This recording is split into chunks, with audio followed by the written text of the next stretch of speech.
అరవింద్ కుమార్ గారు క్లియర్గా ఒక మాట చెప్పినాడు. అది బహుశా నేను ఏదో డెక్కన్ క్రానికల్లో ఎందులో చదివిన. ఈయన కేటీ రామారావు గారు మాకేం సంబంధం ఉంటుందండి, అధికారులు వాళ్ళ కార్యక్రమం చేసిరని చెప్పి, గతంలో వాళ్ళ నాయన ఎట్లయితే కాళేశ్వరానికి మాకేం సంబంధం అండి, వాళ్ళు ఇంజనీర్ చూసుకుంటారు అన్నట్టుగా అంటారు. హరీష్ రావు గారు హౌస్ అరెస్ట్ అయినట్టుగా తెలుస్తూ ఉంది. మరి హరీష్ రావు గారి హౌస్ అరెస్ట్ కార్యక్రమం ఎందుకు జరిగింది, ఏం కథ, ఏం జరుగుతూ ఉంది? కేటీఆర్ అధికారంలో ఉంటే ఎట్లా మాట్లాడతాడు, అధికారం లేకపోతే ఎట్లా మాట్లాడతాడు? అది మాటలు ఎందుకన్నా చూటాలా బాంబులు. అప్పుడేమో ప్రజలు కలిసి గెలిపించినారు నిన్న అంటుండు. అయితే జర్నలిస్ట్ గెలిపించిన మహామనిషి ఏం చేసిందంటే 58 కోట్ల రూపాయలు, 4 కోట్ల మంది గెలిపిస్తే 4,58 కోట్ల రూపాయలు విదేశాలకు పంపిండు.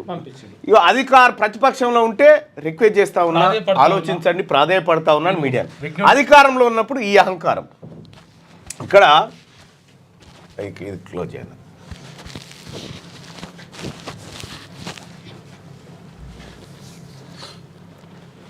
ఇదేదో పేపర్లో ఇగో ఇందులోనే ప్యాన్. ఓకే, ఇగో Arvind tells ACB he got order from KTR. KTR నుంచి ఆర్డర్స్ వచ్చినాయట. ఇప్పుడు వెలుగులో కూడా అదే వచ్చింది. ఏది ఏసీ వచ్చిందా వెలుగులో? నేను వెలుగు చూడలే. అయితే ఇక్కడ కేటీ రామారావు నుంచి వచ్చినటువంటి ఆదేశాలకు అనుగుణంగానే నేను పైసలు పంపినా అని చెప్పి ఆయన క్లియర్గా చెప్తుండు. ఇగో ఫార్ములా అగ్రిమెంట్లు చెల్లింపులన్నీ కేటీఆర్ డైరెక్షన్లోనే. అది సొంత నిర్ణయాలు ఏం తీసుకోలేదు. ఆయన చెప్పినట్లే చేసినాం, మేము సొంత నిర్ణయాలు తీసుకోలేదని చెప్పి అరవింద్ కుమార్ గారు చెప్తా ఉన్నటువంటి మాట. ఇక్కడ మరి వాళ్ళ కేటీ రామారావు ఏసీబీ ఆఫీస్లోకి పోతా ఉన్నాడు. అయితే బీఆర్ఎస్ డ్రామా స్టార్ట్ చేసింది ఆల్రెడీ. డ్రామారావు విచారణతోటి బీఆర్ఎస్ డ్రామా స్టార్ట్ చేసి ఇవాళ కొద్దిసేపటి క్రితమే హరీష్ రావును హౌస్ అరెస్ట్ చేసిరని చెప్పి ఒక వార్త తెలుస్తూ ఉంది. సరే, హౌస్ అరెస్ట్ చేసిరా, కేటీ రామారావును నిజంగానే అరెస్ట్ చేసిరా, తర్వాత పెడితే ఇలా ఏసీబీ విచారణలో కనీసం కేటీ రామారావు గారికి రిక్వెస్ట్ ఏంటంటే, మీ జీవితంలో మీరు నిజాలు చెప్పరు, కానీ ఏసీబీ ముందన్న ఒక 10 నిమిషాలు నిజాలు చెప్పే ప్రయత్నం చేయండి. అరవింద్ కుమార్ ఆ కాళేశ్వరం ఏమో మాకేమెరకనా, ఇంజనీరింగ్ లాంగ్వేజ్ మాకేమెరక, అది వరకేమో నెత్తి ఖర్చు పెట్టి అంతా కాళేశ్వరం కట్టినా అని చెప్పి మెదడు రక్తం, తర్వాతనేమో అది ఆ ఇంజనీర్ల తప్ప నాదే ఉంటుంది అన్నాడు. ఇప్పుడు ఈయన కొడుకు కూడా. అందుకనే ఐఏఎస్లు ఐపీఎస్లు అధికారులు వీళ్ళని నమ్ముకుంటే ఏమవుతుందో చూసిరు కదా. వీళ్ళ మీదకి వచ్చిందంటే కడుపుల బిడ్డను కూడా కట్టుకున్న మింగే రకం వీళ్ళు, ఆ టైప్ మనుషులు అన్నట్టు. ఇవాళ కేటీ రామారావు గారు ఏసీబీ విచారణకు హాజరవుతూ ఉన్నారు. రాష్ట్ర వ్యాప్తంగా ఏదైనా గందరగోళం సృష్టించాలనేది బీఆర్ఎస్ ప్లాను. కాబట్టి ఒక మాట సరే, ముందస్తు చర్యలుగా ఏం తీసుకుంటారు పోలీసులను పక్కకు పెడితే, కేటీ రామారావు ఇవాళ అరెస్ట్ అవుతాడా కాడా అని పక్కకు పెడితే ఏసీబీ ఆఫీస్ నుంచి మళ్ళీ బయటికి వస్తాడా, మీరు ఏం భావిస్తూ ఉన్నారు? వస్తాడా, అటు నుంచి అటే పోతాడా? ఇక అది వాళ్ళు నడితే రాజకీయాల్లో కూడా రిటైర్మెంట్ ఉండాలి, మన పక్కా ఉండాలి. మరి లేకపోతే ఏందా ముసలు అంతా మళ్ళా ఈడ ఏసీబీ విచారణకు హాజరు కాబోతున్న కేటీఆర్ తిరిగి ఇంటికి వస్తాడా, జైలుకు వెళ్తాడా? మీరేమనుకుంటున్నారు? మీ అభిప్రాయాన్ని తెలియజేయండి. ఇప్పటికే అరవింద్ కుమార్, పిఎల్ఎన్ రెడ్డి దగ్గర స్టేట్మెంట్ రికార్డ్ చేసినటువంటి ఏసీబీ వాటి ఆధారంగా ఇవాళ ప్రశ్నించేటువంటి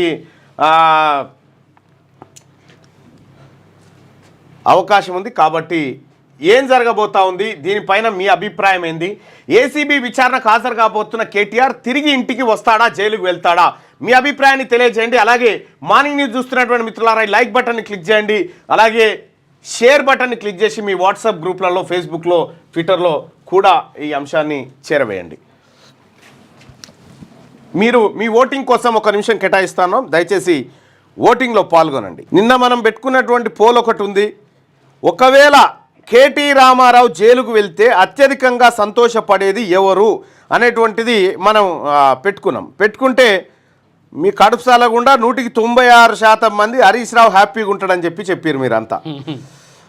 గట్లుంటుంది మీతోటి. అందుకే జనం అంటే మామూలు ముచ్చట కాదు. రైట్.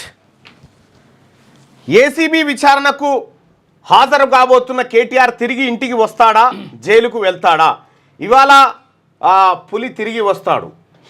పులిరాజా అనేది కాసేపట్లో తేలుతుంది. పులి జనావాసాల్లో ఉండు కంటే బోన్లో ఉండడమే ప్రజలకు శ్రేయస్కరం అనేది మనం చాలా సందర్భాల్లో చూసినాం. సో మరి ఆ పులికి బోను సిద్ధమైందా? పులిని అరెస్ట్ చేస్తారా? ఏం చేస్తారు? సో మనం కవిత గారు అరెస్ట్ అయినటువంటి సందర్భంలో ఇదే ఉత్కంఠ. ఆమె ఈడీ విచారణకు వెళ్ళిన ప్రతిసారి మీడియా హడావిడి బ్రేకింగ్ న్యూస్లతోటి ఇక బయటికి రాకపోవచ్చు అనేటువంటిది. మొట్టమొదటిసారి తన జీవితంలో మొట్టమొదటిసారి విచారణకు హాజరు కాబోతున్నటువంటి కేటీ రామారావు గారు ఇప్పటికే సగం ధైర్యాన్ని కోల్పోయిండు. అటు హైకోర్టు నుంచి సరైనటువంటి మద్దతు లభించక, ఇటు ఏసీబీ నుంచి మద్దతు లభించక విచారణకు అనివార్య పరిస్థితిలో, తప్పనిసరి పరిస్థితిలో వెళ్తున్నటువంటి నేపథ్యంలో కేటీ రామారావు గారు తిరిగి వస్తాడా రాడా అనేటువంటి టెన్షన్ మొదలైంది వాతావరణం. ఆ టెన్షన్కి సంబంధించి ఒక్కసారి 2000 మంది ఓటింగ్లో పాల్గొన్నారు. ఏసీబీ విచారణకు హాజరు కాబోతున్న కేటీఆర్ తిరిగి ఇంటికి వస్తాడా, జైలుకు వెళ్తాడా?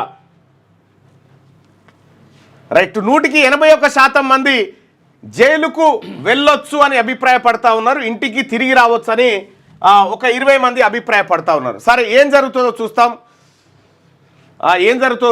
ఆ కేసులో ఆ వ్యవహారంలో. దయచేసి మార్నింగ్ న్యూస్ చూస్తున్నటువంటి మిత్రులారా ఈ లైక్ బటన్ని క్లిక్ చేయండి, అలాగే షేర్ చేయండి, లైక్ చేయండి.